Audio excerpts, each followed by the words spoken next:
बहुत बहुत शुक्रिया, धन्यवाद आप सबको। सबसे पहले प्रणाम और एकल को इस शानदार प्रोग्राम के लिए बहुत बहुत बधाई, शुभकामनाएं। बहुत अच्छा प्रोग्राम चल रहा है। टीकरीवाल जी आपने उसमें डाल दिया ड्रेस कोड कुर्ता पजामा और खुद ये कूल ड्यूड बन के आ गए। सबसे बड़ा जुल्म तो यही करा, देख लो। मतलब मैं भी कितना स्मार्ट लगता जैकेट वैकेट पहन के, देखो हमें नहीं पहनने दिया, खुद पहन के आ गए। हाँ नहीं, इनकी तो क्या मिमिक्री करें, खैर। और क्योंकि वो फाइन होना चाहिए, बताओ। हाँ 5 स्कूल देने चाहिए इनको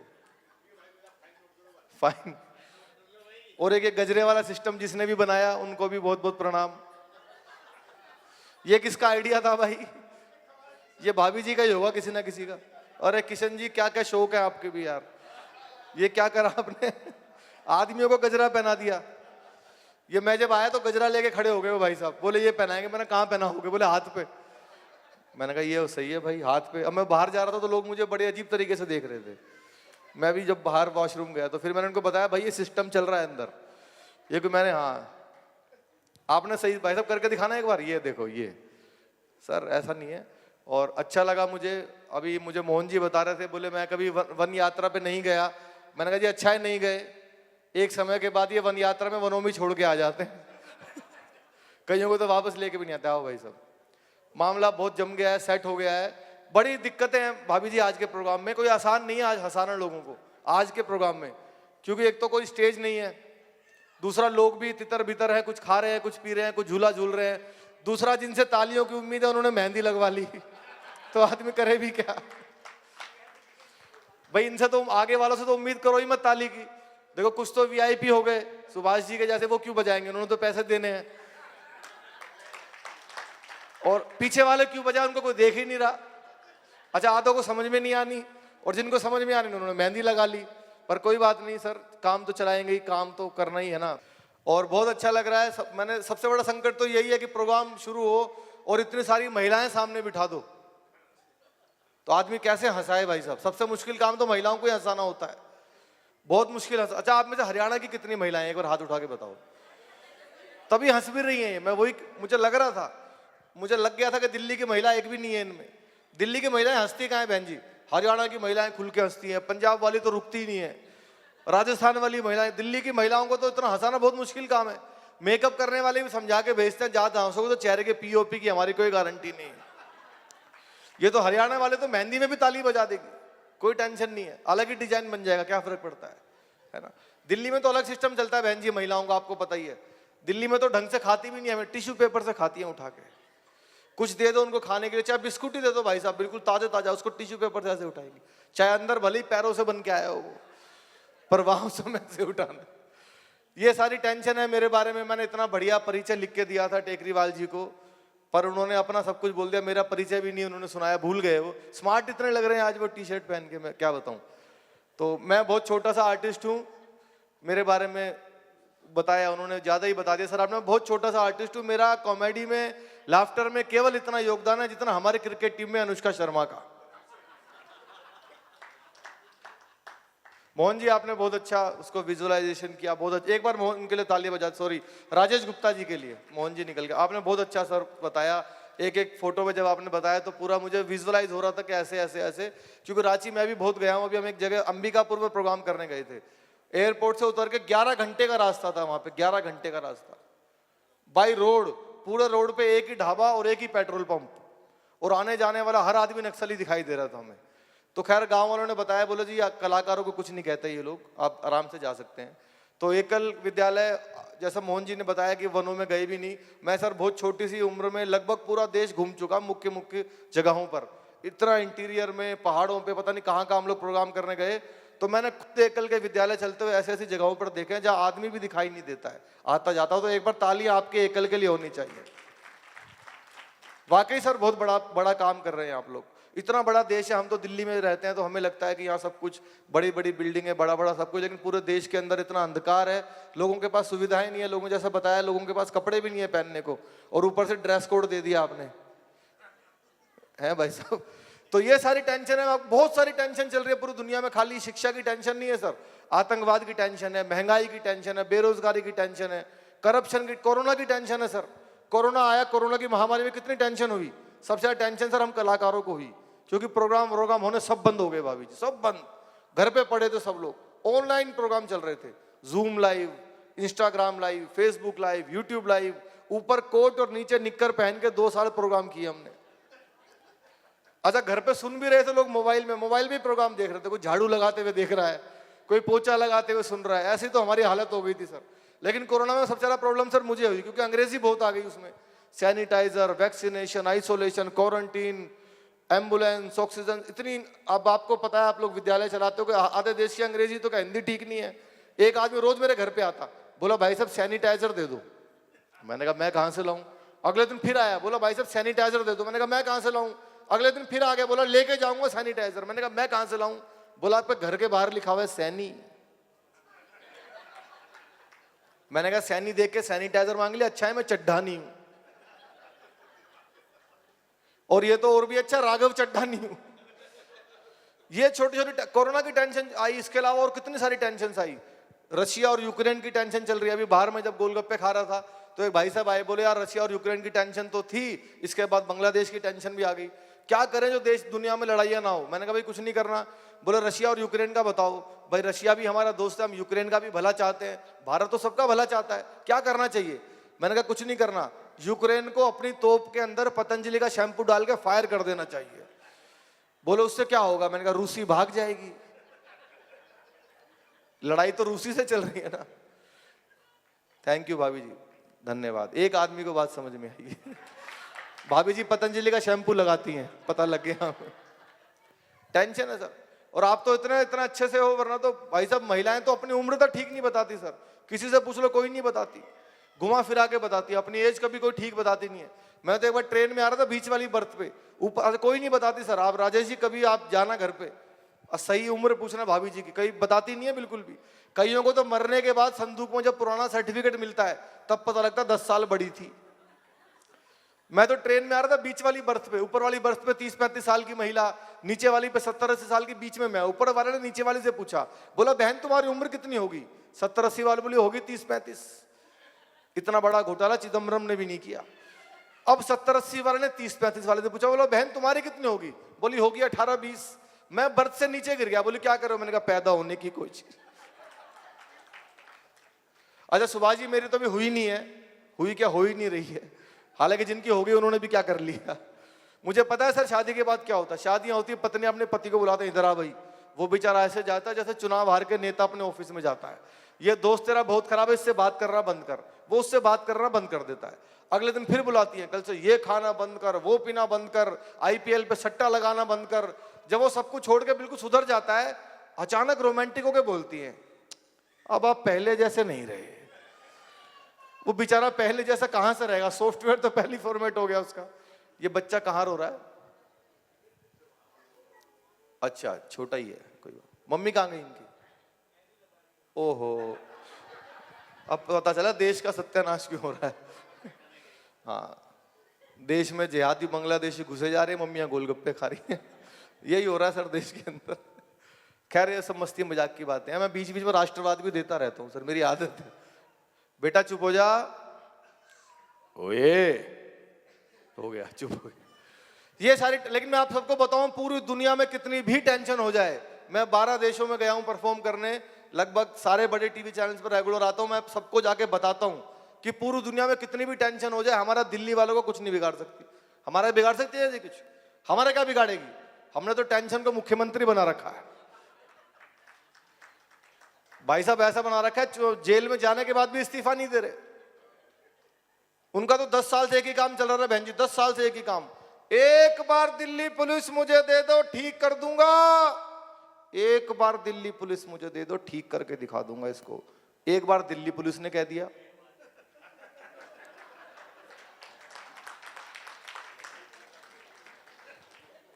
कोरोना आया सर, देखो हमारे वैज्ञानिकों ने मेहनत की, वैक्सीन बनाई, घर घर जाके लगाई, एकल अभियान जैसे अभियान जुड़े और जाके गांवों तक हमने सुविधाएं पहुंचाई। हमारे केजरीवाल जी ने पूरी दिल्ली से डेंगू खत्म कर दिया। आपने समाचार देखा होगा, बड़े बड़े होर्डिंग लगवाए उन्होंने दिल्ली के अंदर, बड़े बड़े होर्डिंग्स। उस पर लिखवाया डेंगू का मच्छर साफ पानी में भी पनप सकता है, नीचे उनका फोटो। भाई साहब डेंगू दोबारा आने की हिम्मत नहीं कर रहा। ये सारी टेंशन है। बहन जी जेल जाके भी इस्तीफा नहीं दे रहे वो कह रहे मेरा इस्तीफा है, मैं नहीं दूंगा, अगर इनको दे दिया तो ये लोग गंदा कर देंगे उसको, मैं नहीं दूंगा।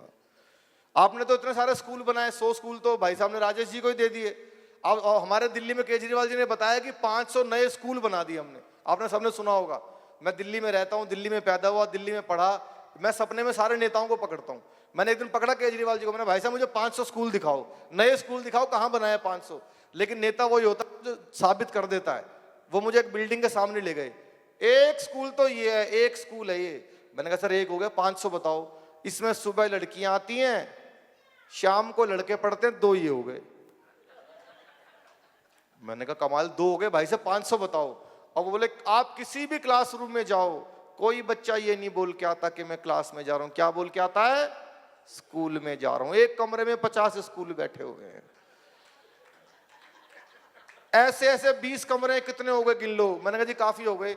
स्कूल के सामने शराब का ठेका बना दिया। भगवंत मान ने बताया है कि एक अच्छा पैक लगा लो तो एक स्कूल के 2 दिखाई देते हैं।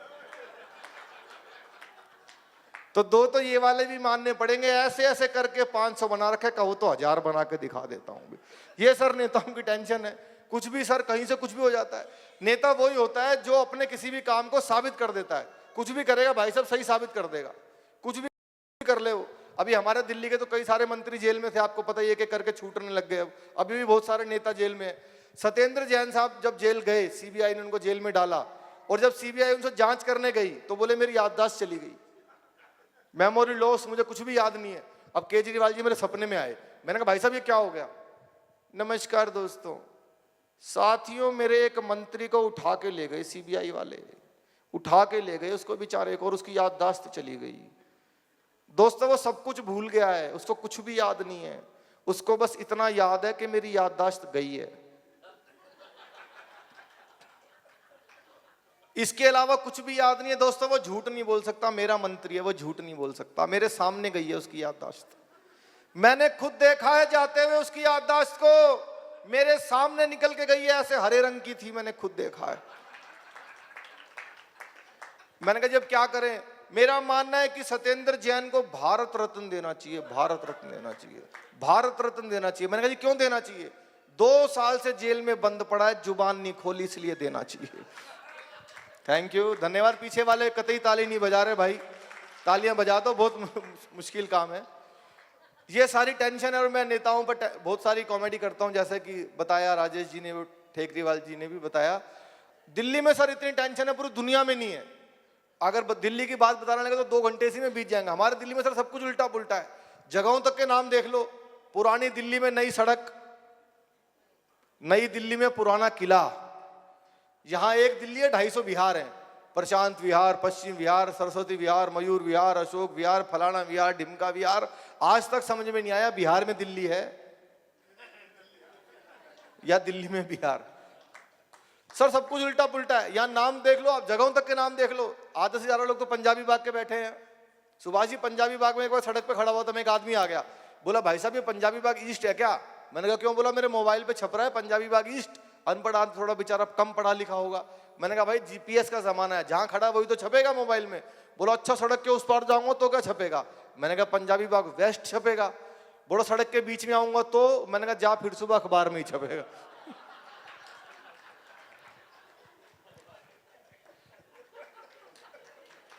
थैंक यू जी। सब कुछ उल्टा पुल्टा भाई साहब। हमारे यहाँ बिजली के खंभे बहुत हैं सर, कहीं भी गाड़ देते हैं। किसी के घर के सामने, किसी की दुकान के सामने, किसी के ऑफिस के सामने, जहां भी जगह मिलती है बिजली का खंभा गाड़ देते हैं। और हमारे दिल्ली के दुकानदार इतने शाने हैं, खंभा ढंग से गढ़ता नहीं, उस पर दुकान का नाम लिख देते हैं, सोनू जनरल स्टोर, और एरो बना देते हैं। चाय, नमकीन, बिस्किट सब यहीं पर मिलता है। अच्छा समस्या तब हुई जब वही खंभा उखाड़ के अगले दिन थाने के सामने लगा दिया, जहां चाय, नमकीन, बिस्किट सब मिलता है।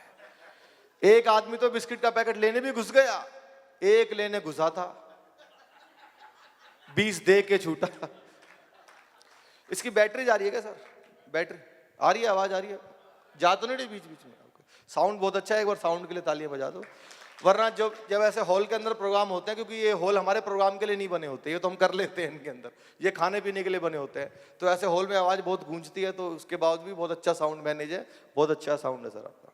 और ये जो बैठे हैं ना पूरी साउंड वाले, जब मैंने जीवन में पहली बार परफॉर्म किया था तब भी इन्हीं का साउंड था, इनको पता है, तो एक बार तालियां इनको बजा दो। बहुत बचपन में, ये जानते हैं मुझे, बचपन से ही जानते हैं, तो मैं आते ही सबसे पहले तो मुझे ये हुआ था, चलो भाई साउंड बहुत अच्छा है, ऐड कर दिए, 10,000 रुपये दे देना, ठीक है हो गई ऐड। ये सर टेंशन है दिल्ली में, और बहुत समस्या है दिल्ली में, तो सारे जगहों के नाम तो है ही है। दिल्ली में एक और सबसे बड़ी समस्या है, जब से मेट्रो ट्रेन दिल्ली में चली है, आपने, हम बचपन से देख रहे हैं सर, जब से मेट्रो ट्रेन चली है दिल्ली में, ये हालत होगी, कहीं नाली बनाने के लिए भी गड्ढा खुद रहा हो ना, लोग सोचते हैं मेट्रो जाएगी यहाँ से, भाई यहाँ से तो मेट्रो निकलेगी। अच्छा, मेट्रो का अपना सिस्टम है, कैसे चढ़ना है, कैसे उतरना है, उसका पूरा एक हाईटेक सिस्टम है, उसमें कोई बाहर का आदमी आ जाए तो सफर कर ही नहीं सकता सर, वो बहुत मुश्किल उसको होता है, जो पहली बार सफर करता है, तो बड़ा हाईटेक सिस्टम है। अब तो पूरे इंडिया में धीरे धीरे जाल फैल गया इसका, सब लोग, आप हरियाणा के बैठे हो, जब मेट्रो ट्रेन दिल्ली में नई नई चली तो ताऊजी सड़क पे मिल गए मुझे, छोरे ये बता शाहदरा कौन सी बस जाएगी? मैंने कहा जी बस में को जाओगे, मेट्रो में जाओ, जल्दी पहुंचा देगी। जल्दी में मैंने फौज में लड़न जाना है वहां, मैंने कहा जी वहीं जा रहा हूँ, मेरे साथ साथ चलिए। अब ताऊ जी गन्ना चूसते स्टेशन में घुसने लगे, एक पुलिस वाले ने रोका, बोला ये गन्ना अंदर नहीं ले जा सकते आप। क्यों भाई? अंदर रस नहीं निकलेगा इसका। बोला रस तो निकलेगा, अंदर खाना अलाउड नहीं है, ले फिर पकड़ के बैठ जाए, वापसी में साफ बुच्ची है मेरे को। अब ताऊ जी टोकन की लाइन में लगे, मैडम शादरा का टोकन कितने का दे रही है? सर 12 रुपए का एक दिया, ठीक लगा ले, 2 आदमी जाएंगे हम। 15 मिनट के बाद जैसे स्टेशन आया, सीढ़ी पे जैसी पैर, ये सीढ़ी में क्या हो रहा है? मैंने कहा ताऊ जी इसको एस्केलेटर बोलते हैं, बिजली से चलने वाली सीढ़ियां हैं, खड़े खड़े पहुंचा देंगे आपको। हमारी गवर्नमेंट ने दिमाग से काम नहीं लिया बिल्कुल भी। मैंने कहा जी अब क्या हो गया? अरबों रुपए मेट्रो में लगाने की क्या जरूरत थी? सड़क पे ये सीढ़ी नहीं बिछा देती, आदमी खड़ा खड़ा चला जाता। ये सारी टेंशन आप लगभग सब हरियाणा के ही हो, हम भी हरियाणा से ही हैं सर। मेरे पिताजी 79 में दिल्ली आए थे, सुभाष जी, और उनके अंदर का हरियाणवी भाई साहब आज तक नहीं निकला। कितने भी बजे उठा लो, वो ऐसी ऐसी बात करते हैं कि हम लोग पूरा पूरा दिन हंसते रहते हैं सर। अभी दिल्ली में कुछ महीने पहले 2:30 बजे भूकंप आया था रात को, आप सबको पता है।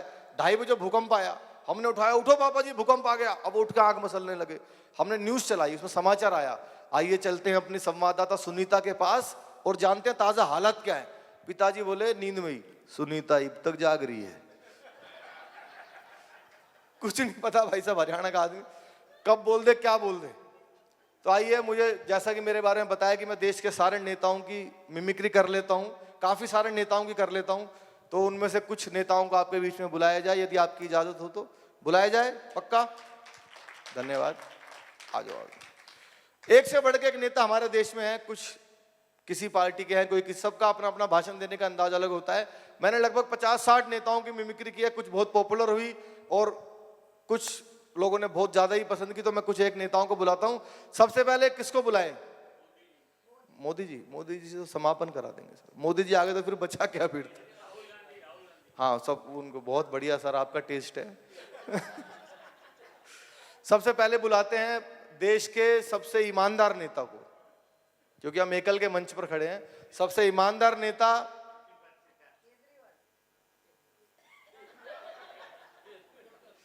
उनसे ईमानदार नेता आज तक तो कोई पैदा हुआ नहीं, श्री लालू प्रसाद यादव, है ना भाई साहब। लालू जी से ईमानदार कोई भी नहीं है। जिस जेल का उद्घाटन किया था उसी में बंद रहे, इससे ज्यादा ईमानदारी क्या होगी? लालू जी हमारे सर कॉमेडियंस के, हम कवियों के हमारे बहुत काम आए हो। जितना हमारे काम आए उतना किसी के देश के भी नहीं आए, उतना काम तो जितना हमारे काम आए। बिहार के भी इतना काम नहीं आया। एक बार लालू जी भाषण दे रहे थे, सामने बच्चे बैठे हुए थे। लालू जी ने 1 घंटे भाषण दिया, लड़का उठा और एक लाइन में लालू जी को निपटा दिया। लालू जी जैसी माइक पे आए, नरेंद्र मोदी, भाइयों बहनों, नरेंद्र मोदी, कब अच्छा दिन आएगा? कब अच्छा दिन आएगा? कब? नीचे से एक लड़का उठा, बोला जी 9वीं फेल आपका लड़का डिप्टी सीएम बन गया था, और कितने अच्छे दिन लोगे, और कितने अच्छे दिन लोगे। एक और नेता है, अभी भी हैं, नवजोत सिंह सिद्धू। मैं लाफ्टर शो में सबसे यंग पार्टिसिपेंट था 2007 में, बहुत पुरानी बात होगी, लगभग बचपन ही था उस समय।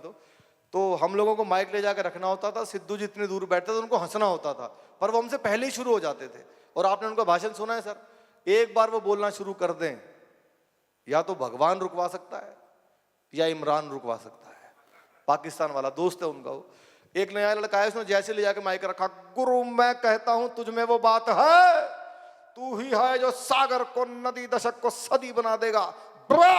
माय डियर फ्रेंड, तुझ में वो कला है, नदियां नाले पर्वत झरने गागर सागर। बंदा डर गया, बोला जी माफ करो, मैं तो माइक टेस्ट करने आया था। एक से बढ़ के एक है। अच्छा, कई नेता ऐसे होते हैं जिनका भाषण समझ में ही नहीं आता। एक थे स्वर्गीय मुलायम सिंह जी, किसी को नहीं आता था उनका भाषण समझ में। एक और अभी भी हैं, राजस्थान के पूर्व सीएम श्री अशोक गहलोत जी। भाई साहब किसी को समझ में नहीं आता क्या बोल दिया उन्होंने, क्या बोला, क्यों बोला। अभी पत्रकारों ने उनसे पूछा था इलेक्शन से पहले, सर राजस्थान में क्या होगा। देखो हमारे राजस्थान के अंदर हमें जो बात कही सोनिया जी से दिल्ली आने के बाद में, उसके बाद जब हम दिल्ली आके जब बताते हैं जयपुर के अंदर, तब हमने आके बताया जी हमारी तो कुछ नहीं पता वैसे।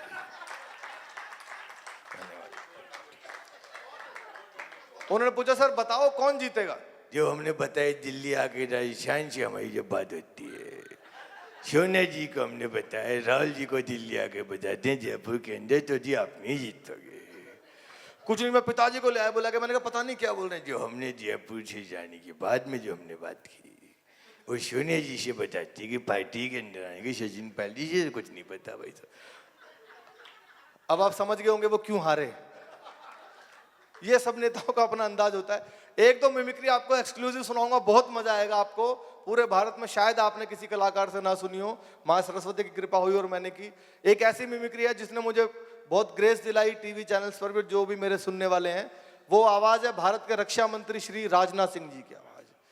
राजनाथ सिंह जी, आपको लगे कि आपके सेकल के कार्यक्रम में आ गए हो तो फिर मुझे पीछे तक बताना, जो लोग सुन रहे हैं, कि राजनाथ सिंह जी जब लोकसभा में भाषण देते हैं। अध्यक्ष महोदय, जहां तक प्रश्न है पाकिस्तान का, तो मैं सारे सदन के समक्ष यह डंके की चोट पर कहना चाहता हूं अध्यक्ष महोदय कि पाकिस्तान से अब कश्मीर पर कभी कोई बात नहीं होगी। अध्यक्ष महोदय, बात यदि होगी तो पीओके पर होगी, कश्मीर पर कभी कोई बात नहीं होगी। Thank you sir, thank you ji. एक और मिमिक्री है जो पिछले 1.5 साल पहले मैंने की, लेकिन आज वो जब जो मुझे सुनते हैं, जो बुलाते हैं, सबसे ज्यादा उनको वो आवाज पसंद आती है। कहते हैं भाई ये सबसे अच्छी है, क्योंकि और यही मैं चाहता हूं कि जो भी निकालूं लोग बोले ये सबसे अच्छी है। वो आवाज है भारत के गृह मंत्री श्री अमित शाह जी की आवाज। उनकी मिमिक्री कोई नहीं कर रहा पूरे देश में, कर भी रहा होगा तो कर नहीं पा रहा होगा।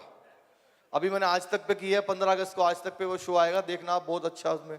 यदि अमित शाह जी आपके इस प्रोग्राम में आते सुभाष जी, तो आपसे कैसे बात करते हैं मैं कोशिश कर रहा हूं देखना।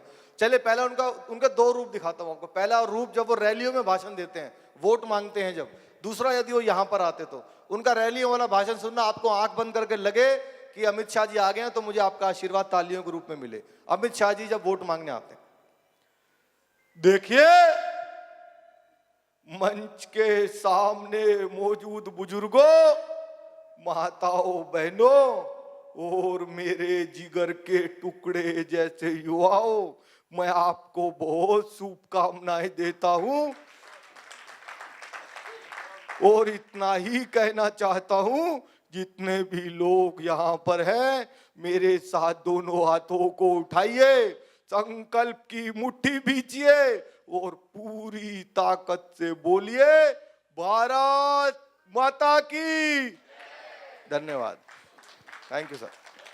यदि वो यहां पर आते तो एक, देखो भाई ये एकल का प्रोग्राम है, तो मैं आपको शुभकामनाएं देते हुए इतना ही कहना चाहता हूं, गांव के दूर दराज इलाकों में एकल ने जो काम किया है, जो प्रयास किया है, मैं उसका बहुत साधुवाद देते हुए पूरी भारत सरकार की तरफ से शुभकामनाएं देता हूं। और इतना ही नहीं, इतना भी कहना चाहता हूं, जितने भी लोग यहां पर हैं और तालियां नहीं बजाएंगे उसको हम देखेंगे। धन्यवाद। लेकिन एक आवाज है जो पूरी दुनिया में गूंज रही है, भैया आप छेड़ना मत है, चलने देना। जैसी कई बार हम तेज करते हैं तो ये कम कर देते हैं माइक वाले। मोदी की निकालो, देवगौड़ा की निकल जाती है इनके चक्कर में। छेड़, माइक बहुत अच्छा चल रहा है। एक आवाज है जो पूरी दुनिया में गूंज रही है, हमारे प्रधानमंत्री मोदी जी की आवाज। उनका भाषण सब लोग सुनते हैं, जो पसंद करता है वो तो सुनता ही है, जो नहीं करता वो 2 बार सुनता है। मैं तो जितने भी अभी आस पास के देशों में, दुबई, ओमान, चाइना भी गए थे हम, तो वहाँ गए तो उन लोगों को, चाइना में तो इंग्लिश नहीं बोलते सर, वो हिंदी भी नहीं बोलते, पर भाइयों बहनों वो भी समझते हैं। मैंने जब वहाँ भाइयों बहनों बोला तो तालियां वहाँ भी बची, मैं समझ गया भाई मोदी जी का जलवा चल रहा है पूरे। सर अजीब ही लोग हैं चाइना वाले। मुझे माइक मंगाना था, ऐसा स्टैंडिंग माइक चाहिए था, तो मैंने उसको इशारा किया, लड़की खड़ी थी, मैंने कहा ये लेके आओ। वो बेचारी फ्लैट फेस, उनका कोई एक्सप्रेशन नहीं, जैसे चेहरे पे प्रेस कर दी किसी ने, बिल्कुल कोई नहीं, कुछ नहीं। मैंने उसको इशारा किया, माइक माइक, कुछ नहीं, हिंदी में बोला। भाई साहब हमारे यहाँ तो एक्सप्रेशन देख के बता देते हैं माचिस मांगने आ रहे हैं, उसको समझ में नहीं आता, पता नहीं क्या लोग हैं। तो मोदी जी यदि आते आपके इस प्रोग्राम में, मैं कोशिश कर रहा हूं, सुनिए। भाइयों बहनों, मेरे देश में और देश की राजधानी दिल्ली में और दिल्ली के पश्चिम बिहार में होटल रेडिसन में भाभी जी ओ माई गॉड बोल रही हैं। ये शानदार कार्यक्रम चल रहा है, तो मैं मेरी और 135 करोड़ भारतीयों की तरफ से आपको शुभकामनाएं देता हूं, और इतना ही कहना चाहता हूं, ये एकल पूरे देश को सकल बना रहा है। आप लोगों को जोड़ रहे हैं, शिक्षा से जोड़ रहे हैं, संस्कारों से जोड़ रहे हैं। तो आप मुझे बताइए मेरे प्यारे भाइयों बहनों, दीपक सैनी प्रस्तुति दे रहे हैं, शानदार कार्यक्रम चल रहा है, दीपक सैनी को बुलाना चाहिए कि नहीं बुलाना चाहिए? बुलाना चाहिए कि नहीं बुलाना चाहिए? बुलाना चाहिए, हर कार्यक्रम में बुलाना चाहिए, और इतना मोटा लिफाफा भी देना चाहिए। ये तो लिफाफे से पहले उठ के चल दिए सुभाष जी दिल पे ले गए। क्या देना चाहिए जी? घूस? नहीं नहीं नहीं जी। तो लेकिन जैसे कोई यज्ञ चलता है, अनुष्ठान हम करते हैं सनातन में, जब तक उसमें पूर्ण आहुति ना डले तो यज्ञ संपन्न नहीं होता। ऐसे नेताओं की मिमिक्री का ये अनुष्ठान, ये मैं बचपन से कर रहा हूं, पता नहीं कितने नेता निपटा दिए मैंने। सुभाष जी, जिस मुख्यमंत्री की मैंने मिमिक्री कर दी वो मुख्यमंत्री नहीं रहा।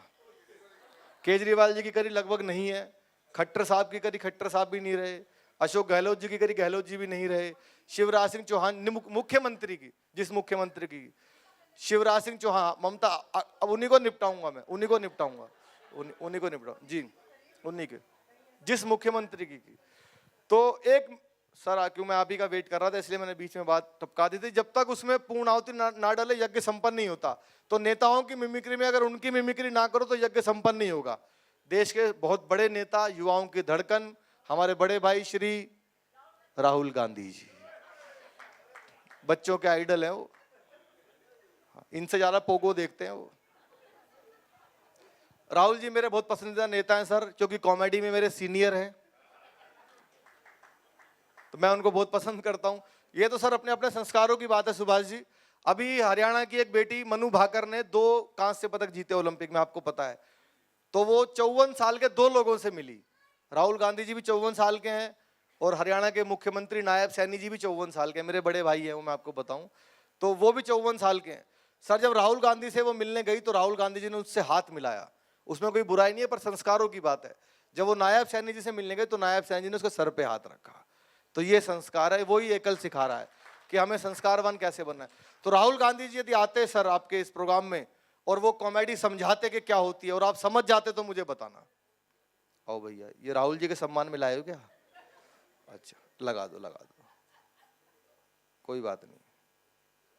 राहुल गांधी जी के बीच में डिस्टरबेंस सर उनकी कुंडली में लिखी हुई है, मैं क्या करूं। राहुल गांधी का नाम लोगों तो चाय वाला चिढ़ाने आएगा, चाय आएगी बीच बीच में। चले जाओ यार, क्यों मेरा भविष्य खराब कर रहे हो भाई। हाँ। तो राहुल गांधी जी यदि आपके इस प्रोग्राम में आते और आपको कॉमेडी समझाते तो मुझे बताना, वो जैसे ही आपके बीच में आते। देखिए भैया, ये जो कॉमेडी है, ये जो मिमिक्री है, ये कैसे होती है? How is it possible? ये गोदी मीडिया आपसे छिपा रहा है भैया। मैं बताता हूं, कल मैं हरियाणा गया, खुद गया सेल्फ। एक किसान आया, फार्मर, मेरे पास आया और मुझसे कहता है, राहुल जी ये क्या हुआ? मैंने पूछा व्हाट? बोला बारिश आई और मेरी फसल नष्ट हो गई। बारिश आई, मेरी फसल गई। मैंने उससे कहा, खुले में क्यों बोते हो?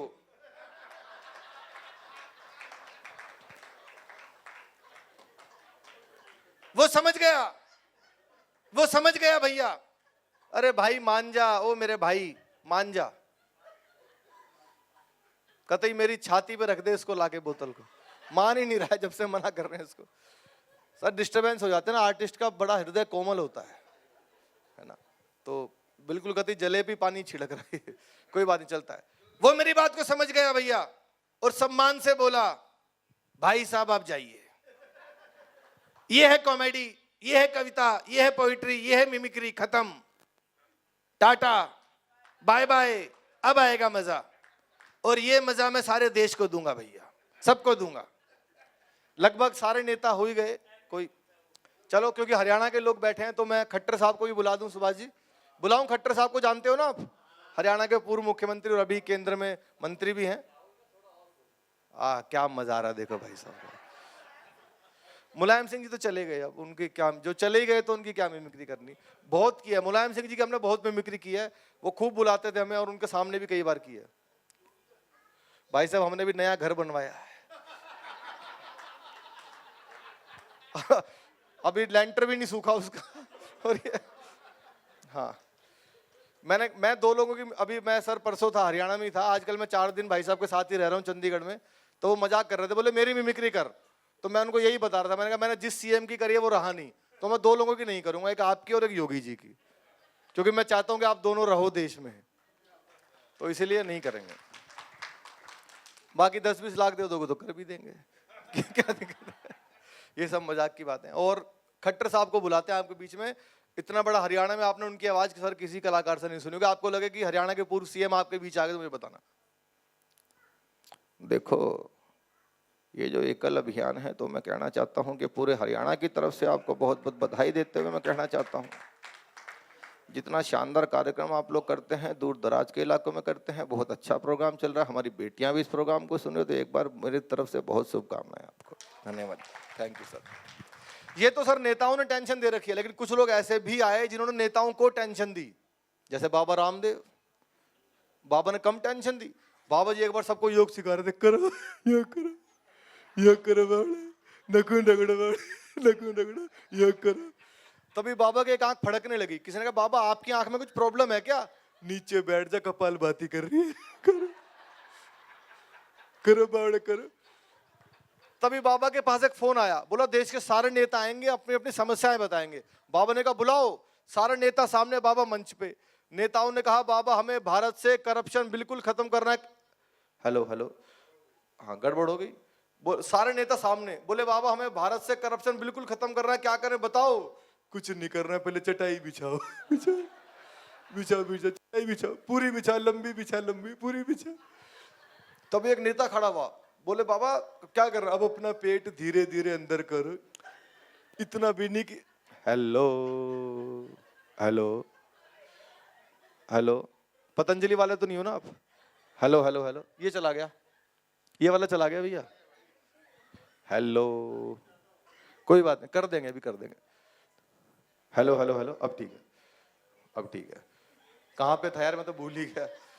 हाँ, चटाई बिछा दी। मैं देख रहा था आप सुन रहे हो कि नहीं सुन रहे हो।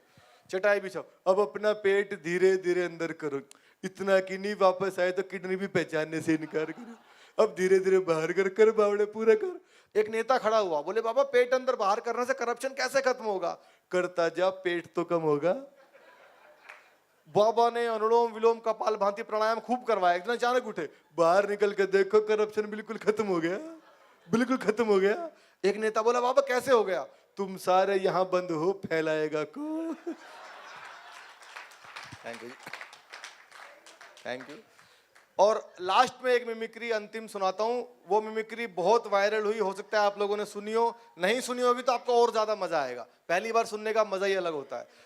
एक बाबा हमारे देश में बहुत वायरल रहे पिछले दिनों। जो भी कोई पॉपुलर हुआ है नॉन बॉलीवुड वाला, मैंने उनकी मिमिक्री करने की कोशिश की है। एक बाबा बहुत वायरल हो गए। बाबा बागेश्वर वाले बाबा, बाबा बागेश्वर वाले आप सब जानते हैं उनको। पहली बहन जी पर्चा बना देते हैं, वो कौन है, कहाँ से आया है, क्या किया है, कितना भरेगा, कब मरेगा, सब लिख के रख देते हैं, वो पर्चा बना देते हैं। तो मैंने सपने में देखा बाबा जी की कथा चल रही थी और सामने फंस गए दिल्ली के मुख्यमंत्री श्री अरविंद केजरीवाल जी, और बाबा ने उनका पर्चा बनाया। अब आप पर्चे पे आनंद लेना, आपको लगे कि सही आदमी का सही पर्चा बाबा ने बनाया है। तो जिन्होंने अभी तक भी तालियां नहीं बजाई, मुझे उनकी चाहिए। सुनिए, बाबा जी की कथा शुरू हुई। बहन जी सुनिएगा। जय श्री राम। इस पंडाल के अंदर हमको एक आदमी दिखाई दे रहा है जो नीली और ढीली शर्ट पहन करके बैठा है। वो आ जाए, उनकी अर्जी स्वीकार की जाती है। सामने से आए, बाबा जी नमस्कार, मैं दिल्ली का सीएम हूं। क्या सवाल मन में लेकर के आए हो? बाबा ने तुम्हारा पर्चा बना रखो, पहले ही बताओ कौन सा पर्चा खोले, नक्कटा। बोले बाबा जी मैं दिल्ली का सीएम हूं, एलजी मेरी बात नहीं मानते, मोदी मुझे 26 जनवरी पे टैंक भी नहीं चलाने देते, मैं देश का पीएम बनना चाहता हूं बाबा जी। बाबा ने पर्चा बना रखो, बताओ कौन सा पर्चा खोले। बाबा जी कोई सा भी खोल दो। बाबा जी के पर्चे पे आनंद लेना। देखो, अपने बच्चों की झूठी कसम खाएंगे, अपने गुरु को लात मार के मुख्यमंत्री बनेंगे। नंबर एक विशेष समुदाय का वोट लेने के लिए इमामों की चमचागिरी करेंगे, हिंदू पुजारियों को मंदिर में सैलरी नहीं देंगे। तुम्हारी ठटरी बार दे बाबा तुम्हारी। बाबा जी मैं देश का पीएम बनना चाहता हूं, सबसे पहले हिंदू राष्ट्र की मांग कराओ दिल्ली विधानसभा के अंदर, और एक मंत्र बाबा दे रहे हैं, उसका जाप करो दिन में 3 बार पार्लियामेंट के सामने। बाबा जी कौन सा मंत्र है? हर हर मोदी, घर घर मोदी। बहुत बहुत धन्यवाद, आपने बहुत मन से सुना और मेरी बहुत शुभकामनाएं आपके साथ। बस इतना ही कहना चाहता हूं कि अपने जख्मों को भी आईना बनाया हमने, और ये बच्चा भी बहुत मन से सुन रहा है। तो जो एक कविता भी सुना देते हैं, सुभाष जी कह रहे हैं एक कविता भी सुना दो। सुनाऊं यदि आपकी सुनने की इच्छा है तो, एक छोटी सी कविता। ये भाई साहब राहुल के पीछे पड़ गए, कहते राहुल की सुपारी ले ली इन्होंने आज। वैसे भाई साहब एक बात बताऊं, आप बहुत स्मार्ट लग रहे हो। वो जो नीचे लिखा होता ना कुर्ता पजामा, उसको सीरियसली आपने ही लिया।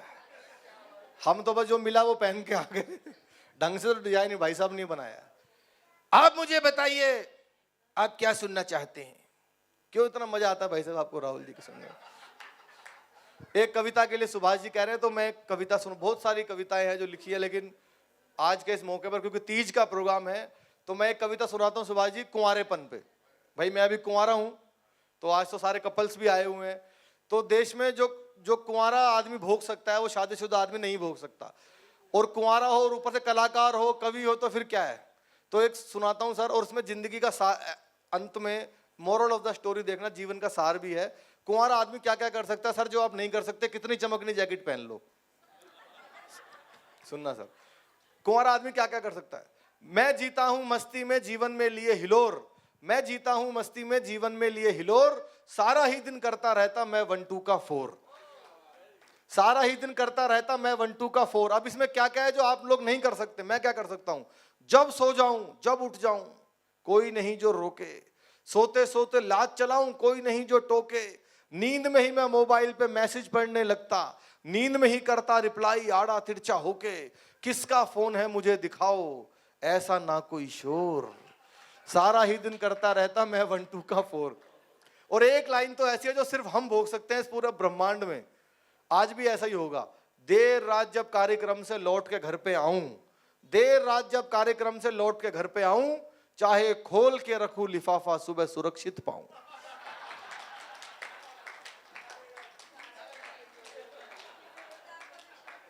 देर रात जब कार्यक्रम से लौट के घर पे आऊं, चाहे खोल के रखूं लिफाफा सुबह सुरक्षित पाऊं, कोई नहीं जो मुझसे मांगे लेन देन का ब्यौरा, सारे पैसे जमा करो या सारे अभी उड़ाऊं, इसको या इसको जब चाहूं कर देता इग्नोर, सारा ही दिन करता रहता मैं 1 2 का 4। लेकिन ये 1 2 का 4 सर जीवन भर नहीं चलता है। मोरल ऑफ द स्टोरी क्या है? पोइट्री में जब तक मोरल ऑफ द स्टोरी ना हो तो वो कंक्लूड नहीं होती, सुनिएगा। लेकिन मित्रों जल्दी ही हो जाएगा गठबंधन, फिर ये हास परिहास ना होगा, होगा केवल क्रंदन, अपनी तो ये सारी ही आजादी छिन जाएगी और बेचारा दीपक सैनी बन जाएगा नंदन। बिन बारिश के नाचने वाला बन जाऊंगा मोर, बिन बारिश के नाचने वाला बन जाऊंगा मोर, और जीवन भर तो कोई ना कर पाया 1 2 का 4। बहुत बहुत शुक्रिया जितने मन से आपने सुना, खासकर इस बच्चे ने जितने मन से सुना। मेरा जो टारगेट है वो ये बच्चे हैं, मैं इन बच्चों को कॉमेडी सुनाना चाहता हूं सुभाष जी आजकल।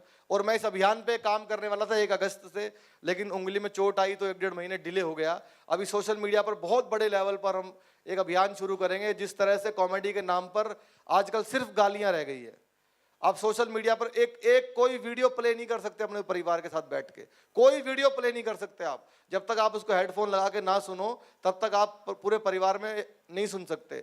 बाप अलग सुन रहा है मोबाइल में, कॉमेडी भी लोग अलग अलग सुनते हैं क्योंकि उसमें गालियां इतनी आ गई है। पिताजी अलग सुन रहे हैं, बेटा अलग सुन रहा है, बेटी अलग सुन रही है, माँ अलग सुन रही है। ये मुझे खत्म करना है और मैं इसके लिए अपने 10-15 साल लगाने को तैयार हूँ। मुझे ऐसे बच्चों को अच्छी कॉमेडी सुनानी है जिसमें राष्ट्रवाद का संदेश भी हो और हम परिवार के साथ बैठ के ऐसे हंस सके। आपने मुझे बुलाया, सुना, बहुत बहुत धन्यवाद। अपने जख्मों को भी आईना बनाया हमने, आपको हंसता हुआ चेहरा दिखाने के लिए।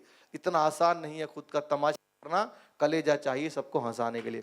बहुत बहुत धन्यवाद। जय हिंद, जय भारत, भारत माता की धन्यवाद।